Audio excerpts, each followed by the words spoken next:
আল্লাহ নবী সরকারে দো আলম মুহাম্মদ আরবি সাল্লাল্লাহু আলাইহি ওয়াসাল্লাম ডাক দেয়া বলে, ও কলিজার টুকরা মেয়ে ফাতেমা, আমি দেখলাম তুমি আমার দরবারে আসলা, ফুসকি মেরে জানালা দিয়ে তাকাইলা, দরজার একটা কোণা দিয়ে তাকাইলা। তুমি কেন তোমার আব্বাজান মুহাম্মদের কাছে আসলা না? বলো না তোমার কিসের দুঃখ, কিসের কষ্ট? ও ফাতেমা রে। আল্লাহ নবী বলে, ফাতেমা রে, মনে করতেছো দুনিয়ায় একটু কষ্ট করতেছো, করো না। এই দুনিয়ার যুগে নাই, দুনিয়ার পৃথিবীতে একটু কষ্ট করবা, একটু কষ্ট করবা, দুঃখ নিয়ে কবরে যাইবা। আল্লাহকে রাজি খুশি করে যদি কবরে যাইতে পারো রে ফাতেমা, আমার আল্লাহ ঘোষণা দেয়, দুনিয়াতে যদি কষ্টের হয় আর আমি আল্লাহর যদি রাজি আর খুশি করতে পারো, চিরসুখী আল্লাহ তোমার জান্নাতুল ফেরদাউসের মেহমান বানাবে।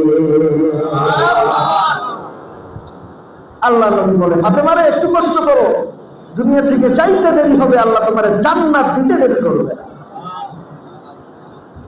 আল্লাহ নবী বলে, যে কষ্ট তো হয় আমিও জানি, তোমার যে কষ্ট হচ্ছে, আসো তোমার কষ্টটা আমি দূর করে দিই। বাবা কেমনে কষ্ট দূর করবেন?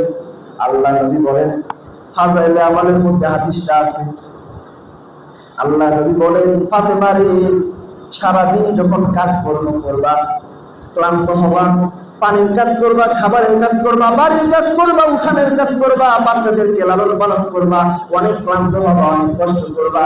রাতের বেলা যদি সুবহানাল্লাহ, আলহামদুলিল্লাহ, আল্লাহু আকবার বলো, আমার নবী হাদিসের মধ্যে জানায়া দেয়, সুবহানাল্লাহ, আলহামদুলিল্লাহ, আল্লাহু আকবার, সুবহানাল্লাহ 33 বার, আলহামদুলিল্লাহ 33 বার, আল্লাহু আকবার 34 বার। কোন মহিলা যদি কাজ কাম করে ক্লান্ত হওয়ার পর রাতের বেলা ঘুমাইবার সময় যদি 33, 33 বার, 33 বার, 34 বার আল্লাহু আকবার, সুবহানাল্লাহ, আলহামদুলিল্লাহ পড়ে, আমার আল্লাহ তার যত ক্লান্ত আছে, কষ্ট আছে, সব ক্লান্ত কষ্ট গুলা দূর করে দিবে।